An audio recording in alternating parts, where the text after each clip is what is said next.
A question was asked me what puja we are going to have today. And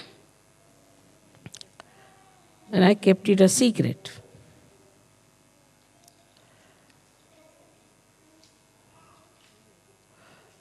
Today, we should worship the Paramchaitanya, the all-pervading power of God's love.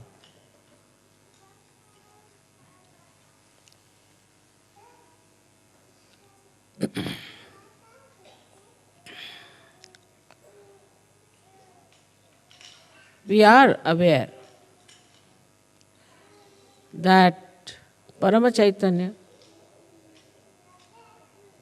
does everything. At least mentally we know that everything is worked out by the grace of Paramchaitanya, which is the power of the Adi Shakti. But still, it is not so much in our heart.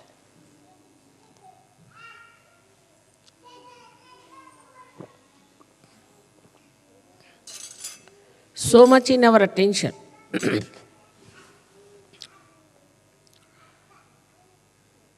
We can consider Paramchaitanya like an ocean, like an ocean which contains everything within itself.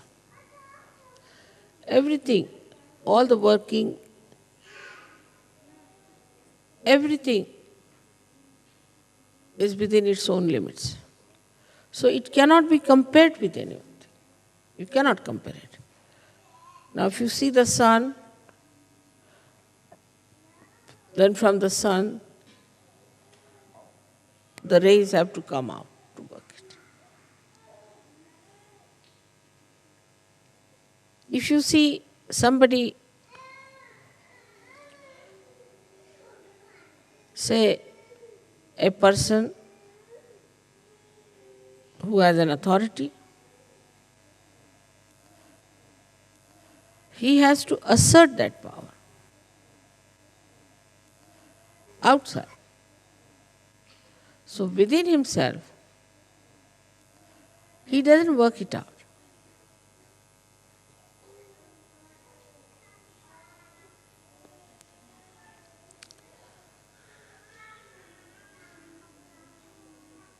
Say for example, if there's a seed, and inside the seed only the tree grows and the fruits come out, and then they are sold and people eat it, and everything is inside that seed, then that is Paramchaitanya. So we are all enveloped in it. And only the waves that we see, and we are on the waves, so we see it as dislocated, separated. Like we feel, this is Germany, or this is England, this is India. These are just folds of the sari of Paramchaitanya, which look separated, but they are not separated. They are continuous.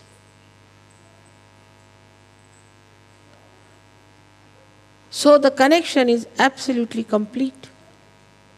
If I pull a thread from here, the thread will throughout be pulled.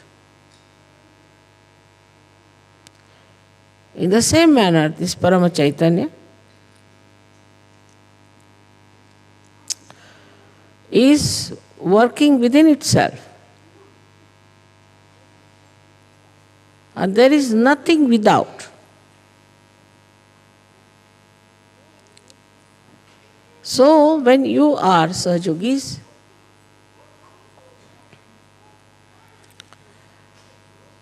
it pays special attention to you.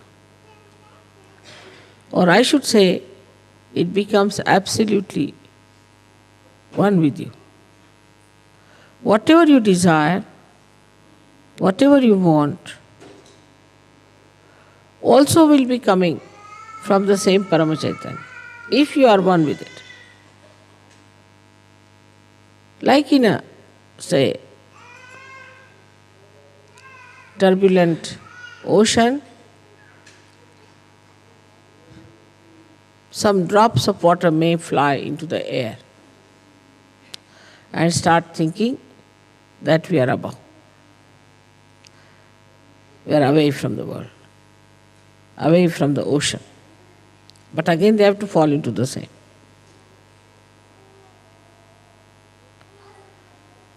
So this formless energy, which has all the intelligence, all the coordination, all the organizations, all the computers, all the televisions, all that you can think of communication and of governing, of administration, and above all, it is the love. It is the love of God and love of your mother.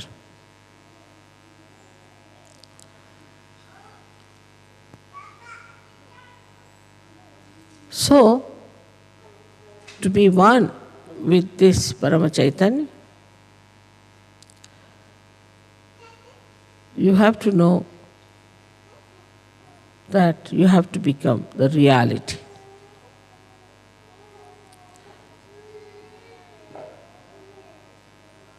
For example, if you take a photograph of mine sitting here,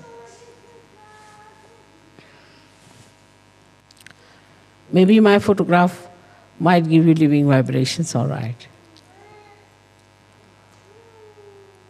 Though it's a photograph.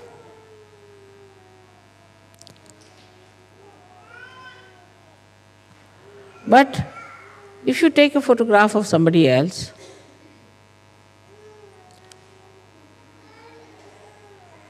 it will not work out Sahajoga. The reason is that somebody else has not become the reality. It's like any other painting you see. Supposing we see a painting where it is raining. This rain does not nourish the flowers. It does not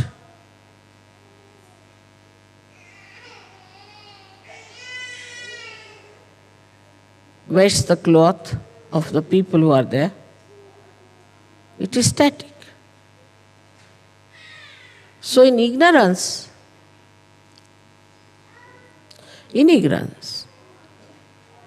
we just have the picture which is static about reality. And that is the reason why we think we can work it out. Ourselves, everything. Now if somebody says that I see this picture, all right, and I'll make the rain as a real thing. You cannot. Try anything. Put whatever color you like. It will appear with effort, but it will not have the capacity nor the nature of reality. So human beings always deal with unreal things, thinking they are doing something great. We can get flowers which are real, of course, we can feel them. We can create plastic flowers, we can create paintings, exactly the same as they are. But we can't produce one flower on our own.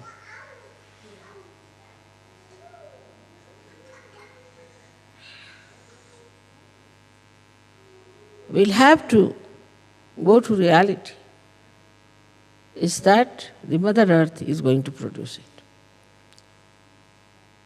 Or the sun is going to help the Mother Earth.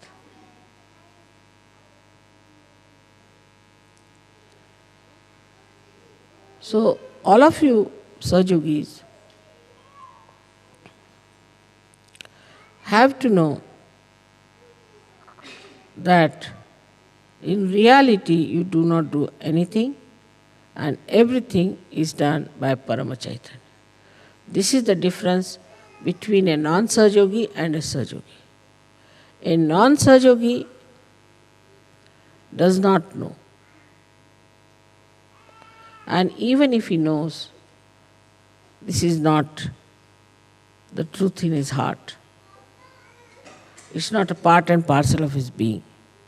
But a Sahajogi knows that reality is Paramchaitanya and it is reality that works out everything.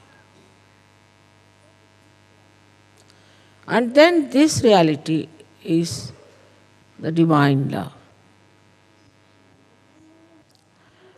We always separate love from action. To us, love means some sort of a mad behavior towards a person. It has no technical know-how, how to love. It works without any understanding.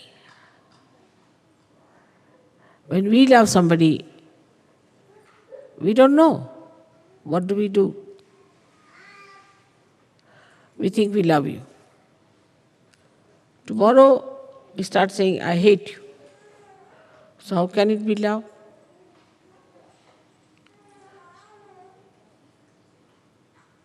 We love our own children, love our own family, love our own friends, which is so unreal. If it was real, it would never have failed. That you cannot definitely say that, all right, today you'll work for your son and be very selfish about your son. But you can't say tomorrow how he will treat you or you will treat him.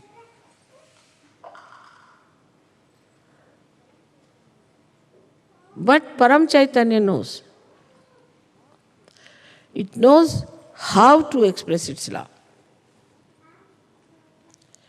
Not only that, but it's an eternal feeling of love, which may change its hue, color,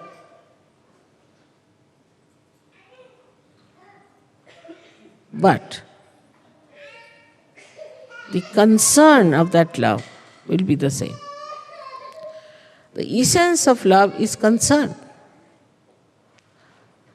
Even if, supposing, somebody does wrong, the concern of the divine would be to correct that person. Concern. What we say as hita is the benevolence. So the concern for the benevolence will be all the time there, whether it may appear to be sometimes cruel, might appear to be affectionate, might appear to be overindulgent, whatever it may take a form, like a wave. Whichever way it may look, but actually it's for your benevolence. It works for your benevolence. Not only your benevolence, but the collective benevolence. And it knows very well what is to be done, how it is to be worked out. It does not have to go and learn from anywhere, because the complete knowledge of all this know-how also within itself. It's such a storage of wisdom, knowledge and love. So it does not deviate. Once you become a Sahajogi, the concern for your benevolence is all the time there. Whether you are punished or not is a different point. Some people might get a job. Some people will not get a job. With some people it will work out this way. With some people it will not work out that way. Then one may say that how is it this Paramchaitanya is behaving like this? It's all for your correction. It's a big churning. Whatever works out for your correction and is for your benevolence, if you understand this point, then you'll never be disappointed in your life.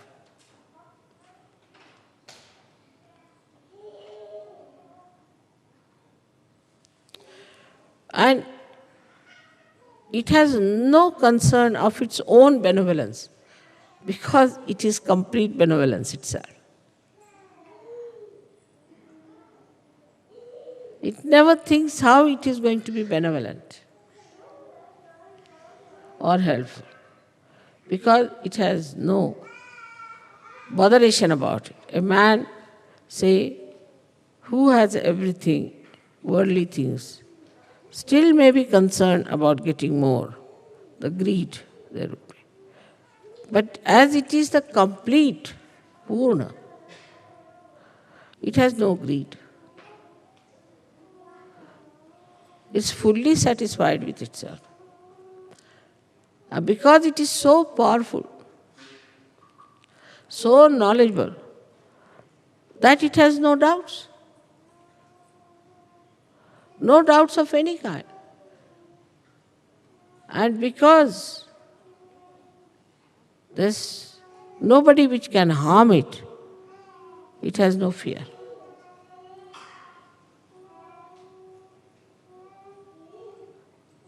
And you all have now felt that Paramchaitanya should give you a complete, fearless life, a peaceful life, and a joyous life. Like a child who finds his mother, then he stops crying. No more. Now he's found his mother. In the same way you have found Paramchaitanya and the connection within. So you don't have to worry for anything, don't have to think about anything, don't have to plan about anything. Only thing is you have to jump into it. Just jump into it. And know that you have become part and parcel of the reality. This, if you have understood, I think we have done a big job. Now we are in Germany, and you know, in Germany, there have been people who have tried to shatter the hopes of human beings. But even that happening, that took place, all those horrible things happened, that so many people died.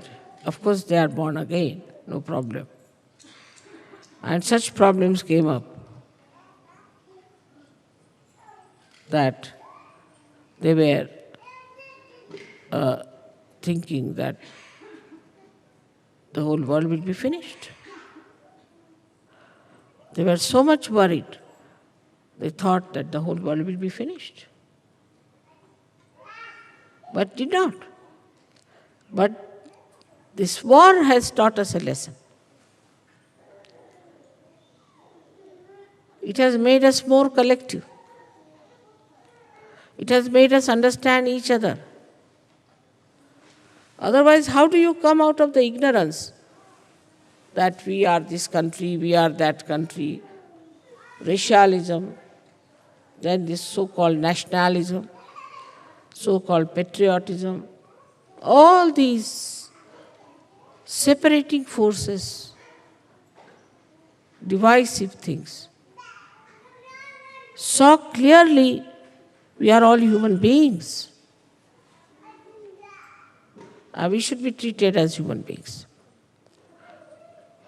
If you see the history, after every war, there has been a speedy movement towards knowledge of oneness of the world. It is something like you have in a spacecraft, that a container is built in, one into another. And the whole thing comes into a speed, some velocity. And then the lower container bursts or explodes. When it explodes, it gives a higher speed to the rest of it. And so the acceleration of the velocity takes place. And that's how one can go into the space. In the same manner, all these horrible things that have happened are explosions which brings you towards knowledge that there's something wrong with us. We are living with something unreal. Now the problems, today's problems as they are,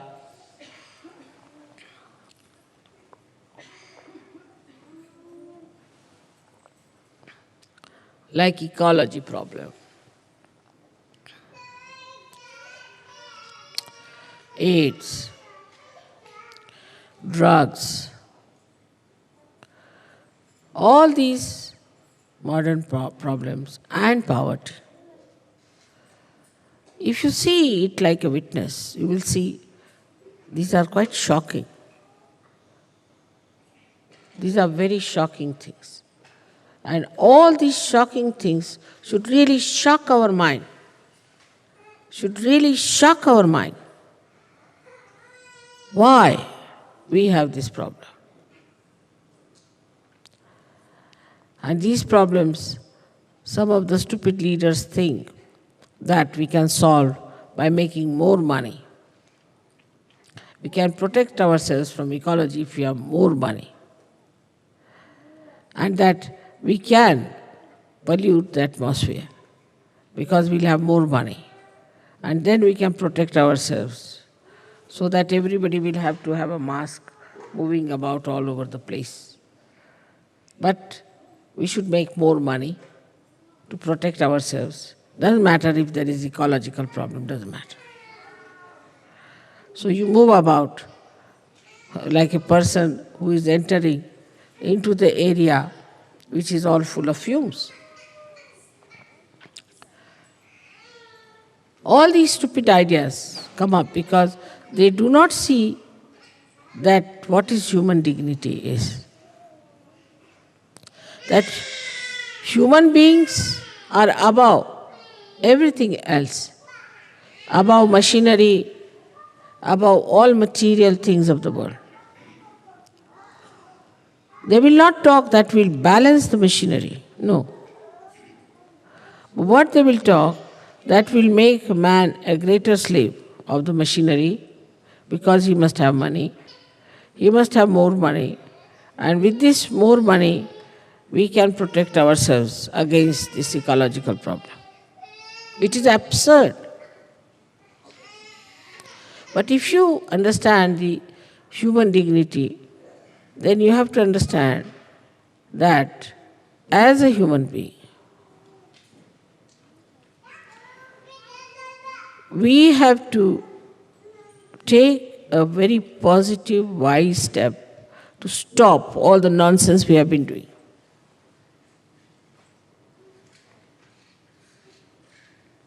Like now, most of the French uh, shores, the beaches, are polluted naturally because they started a funny thing called holiday making on the seashore.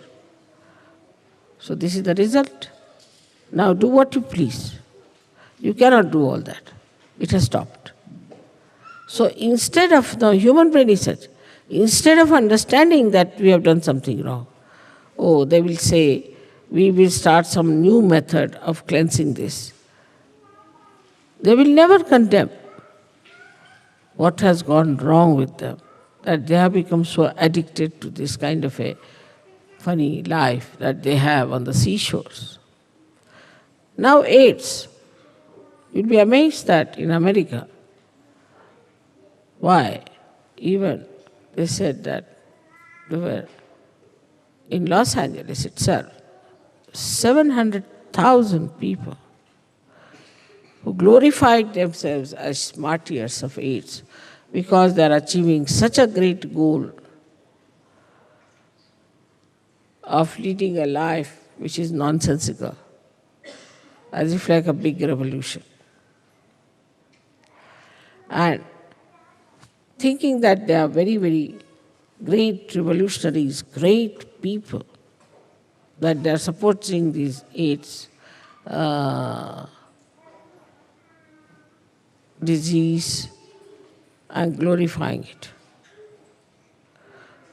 Can you believe that this kind of assertion will be accepted? People only laugh at it. But everything is so money oriented. They like to advertise it. They want to talk about money help. They want to say that this is happening because if they had more money, they would have taken more drugs. Because they have no money, that's why they are thieving. So we must give them money so that they can take drugs. Or they can take to this kind of life. On the whole, if you see, people have lived with something which is so unreal all their lives, absolutely unreal. And when it comes to facing it, that we've done a mistake, we should not have done this mistake, then they retreat and take another glorious image, artificial and unreal, saying that, oh, we are great, we are martyrs.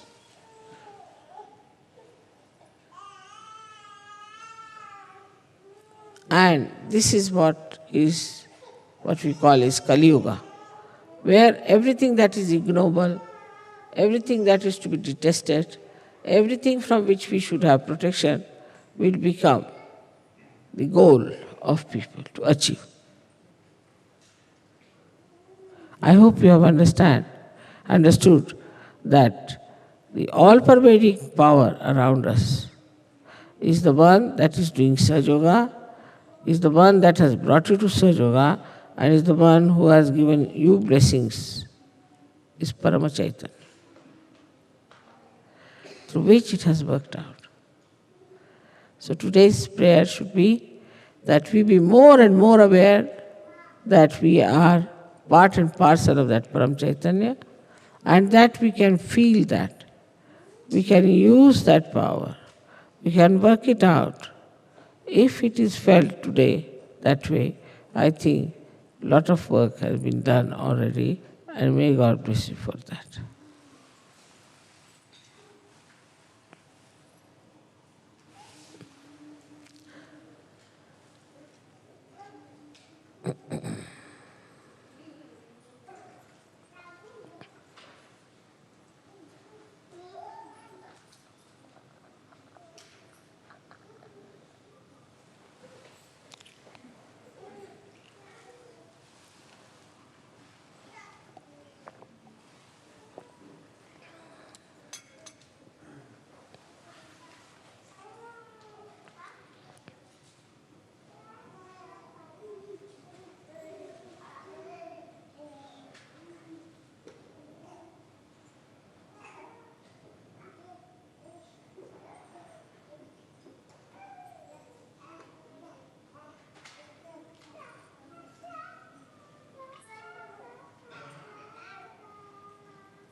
Now,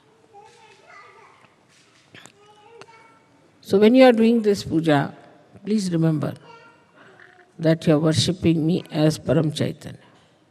And so, you have to just think that you are dealing with reality itself.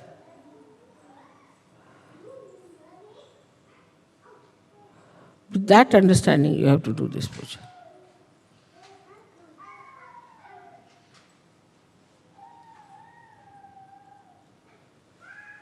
May God bless you.